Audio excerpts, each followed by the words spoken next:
અને ભૂલકોની યાત્રા ફરજિયાત. અને ભૂલકોનો એક સ્વભાવ એવર પોઝિટિવ, એટલે ભૂલકોને કોઈ શિંગડા હોય જ નહીં, એવર પોઝિટિવ. ગમે તેવી પરિસ્થિતિમાં આનંદમાં હોય એમને ભૂલકો, ગમે તેવી પરિસ્થિતિમાં બીજા સ્વરને ધૂળ ઉછાળે હસતા જ રહે ભૂલકો, એવર પોઝિટિવ. અખંડ અક્ષરધામમાં જેને રહેતો હોય એવું પાત્ર આપણે એવર પોઝિટિવ રહેવું છે. કાલે ગુણ ગાવાથી પોઝિટિવ થઈ જવાય, વિશ્વાસથી વચનમાં વિશ્વાસ કરીને મંડીએ પોઝિટિવ થઈ જવાય. ભારત પછી બાપા પઢવા ગયા એટલે અમે 10-15 યુવકો ભેગા થઈ ગયા. એ બાપાને કહ્યું કે બાપા અમે હૈયું તપાસીએ ત્યારે એમ લાગે કે આ તો તમે તો આમ કહ્યું આમ. યોગી મહારાજના શબ્દો સાંભળ્યો, આજે તું ખોટું ના બોલો. મને યુવકોને કેટલું બળ આપવા માટે બોલ્યા, આજ તો હું ખોટું ના બોલો. ના, આજે દિવસ કેવો પ્રાગટ્યનો, સ્વામી શબ્દ કેવો સરસ વાપરે, આજ તો હું ખોટું ના બોલું. સ્વામી એટલા મસ્ત થવાય. બહુ અમે બધા એક શૂન્ય મનસ્ક. મારો કહેવાનો મતલબ એટલું છે, 2 વસ્તુ પાકી રાખજો. સુરુચિ જીવનું જીવન છે, સુરુચિ ક્યારેક જવા ન દેતા, અને સ્વાધ્યાય ભજન ક્યારેક કર્યા સિવાય સુતા નહીં. આ 2 વસ્તુ તમારા જીવ ફરજિયાત. 4:30 વાગે જ્યાં સ્વામી ઉઠ્યા મોડા સુતા, એટલે એ બધાની છાતી ઉપર રાત ફેરવતા એટલું જ બોલ્યા, આટલામાં ભ્રમરૂપ થઈ જાય, અમે સંકલ્પ કરીશું. અમને આનંદ થઈ ગયો છે, હા થશે, હવે થવાશે. એમને સામેથી સંકલ્પ કર્યો છે, બધું બાયપાસ થશે જ.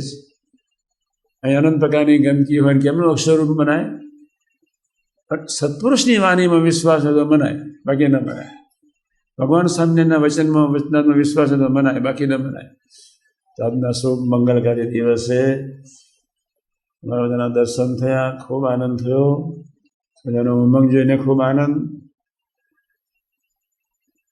દેશ અને પરદેશમાં બધા આમ જઈ રહ્યા છે.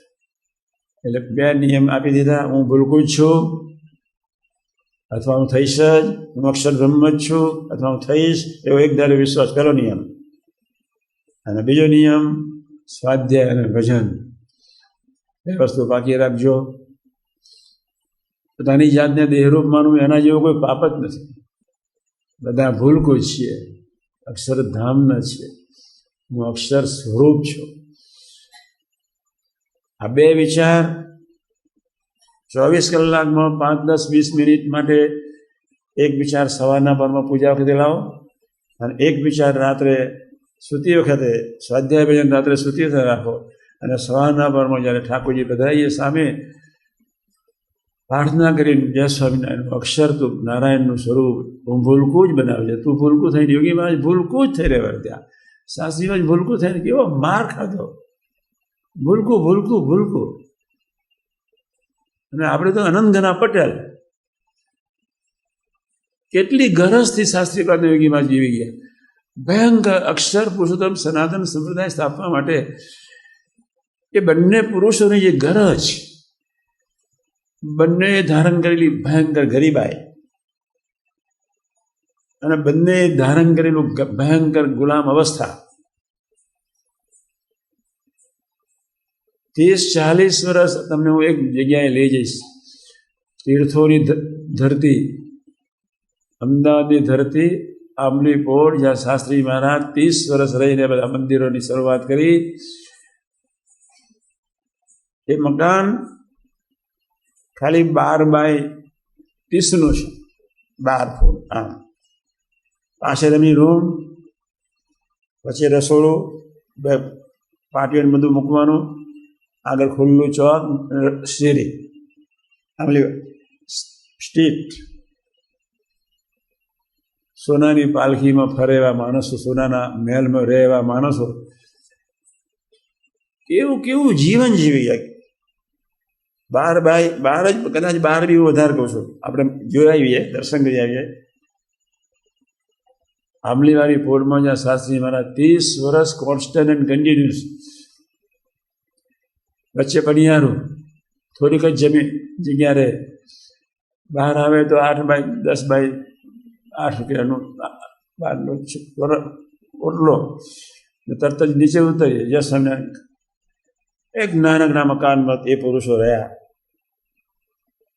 ભીડો બેઠી ગયા, માર ખાધો, બધું સહન કર્યું, નિશાન પાડ્યું, શુદ્ધ સર્વોપરી ઉપાસના દિગાંતમાં મૂકી દીધી. અદ્ભુત કામ કરી ગયા, અદ્ભુત કામ.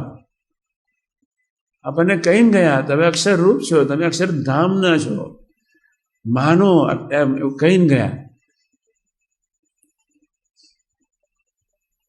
શાસ્ત્રી મહારાજ વરસતા વરસાદમાં નીકળ્યા, વેલીથી બહાર નીકળ્યા, આટલું એટલું પાણી. જગજીવન કે ટાઈમ જોઈને આવવું હતું ને. પેલો એકલો સેવક આવેલો, બે સાધુ, બેના પોટલા. જગજીવન રામ બહુ વાતોડીઓ, બહુ શાસ્ત્રીમાં તીખડી બહુ. કેટલું પાણી ડરતા ડરતા આંબલી પોળ પહોંચ્યો. ઓટો રિક્ષા તો છે ને.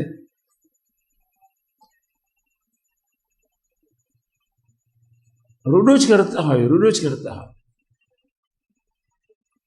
5-10 ફરલંગ નહીં, 2-4 કિલોમીટર ચાલ્યા ત્યાંથી પેલાની શુક્ર વરસાદ પડ્યો. અત્યારે તો બંધ રાખવો હતો, અત્યારે તો બંધ રાખવો હતો. આંબલી પરનું મકાન ચડતા ચડતા શાસ્ત્રીમાં પેલા જગજીવનને કહે આ વરસાદ પડ્યો, સારું થયું. કેટલાય પ્રકારની ગંદકી ધોવાઈ ગઈ, એટલે અમદાવાદમાં કોલેજ રોગ ફાટી નીકળ્યો, ઠંડો થઈ ગયો, બધું સરસ. પછી એને નક્કી કરી નાખ્યું કે આ જે પરિસ્થિતિમાં રહે આપણે જોયા કરો, આનંદ કરો. એટલે કે આ શાસ્ત્રીમાં આટલું બધું ચાલીને થયેલું, આંબલીપોર સ્ટેશનથી આંબલીપોર ઘોડાગાડી આવ્યા, રસ્તા હોય નહીં, વરસાદ. મારો કહેવાનો મતલબ એ છે, આ બે વસ્તુ પાકી રાખજો. આપણે અક્ષરધામના છીએ, એક ભૂલકુલ છીએ, બે એક જ.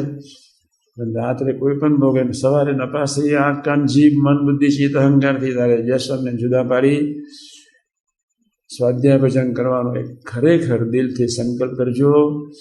અનિવાર્ય છે. આટલું કરે તો જ આશીર્વાદ છે, બાકી આશીર્વાદ અનંત પ્રકારના મળ્યા કરે તો બી સંસ્કાર પડે, પરિવર્તન ન થાય. ભૂલકોની યાત્રામાં સ્પીડીથી ન થાય. આટલું પાકું રાખજો. બહાર જે ચાલતું ભલે થતું, આપણે સ્થિર રહો. આપણે આપણી સ્થિરતા નહીં ગુમાવવાની. દુનિયાને સત્સંગ કરવો એ કરે, ન કરવો એ ન કરે, આપણે કરવો છે બસ. મકાન છે, સરસ છે, મંદિર છે, હરિધામમાં બધું તૈયાર થઈ ગયું, એ સ્વામિનારાયણ શાંતિથી રહેવા છે. તમારે સૌના મકાનને બધું સરસ છે. આજુબાજુવાળા સત્સંગ કરે કે ન કરે, આપણે કરી લેવા છે. શાસ્ત્રીમાં યોગીમાં આખી જિંદગી શુદ્ધ ઉપાસના થાપતા 2 વસ્તુ શીખવાની ગયા. આજના શુભ મંગળકારી દિવસે મહારાજને સ્વામી, શાસ્ત્રીમાં યોગી મહારાજ, કાકાજી પપ્પાજી, મહાન સ્વામીજી, ડૉક્ટર સ્વામીજી, સાહેબને સ્વામીજી, સૌના શરણાઈમાં એક જ પ્રાર્થના, અમે ભૂલકુલ છે એવું બનાવી દેજો, અમે અક્ષરબ્રહ્મ છે એવું બનાવી દેજો.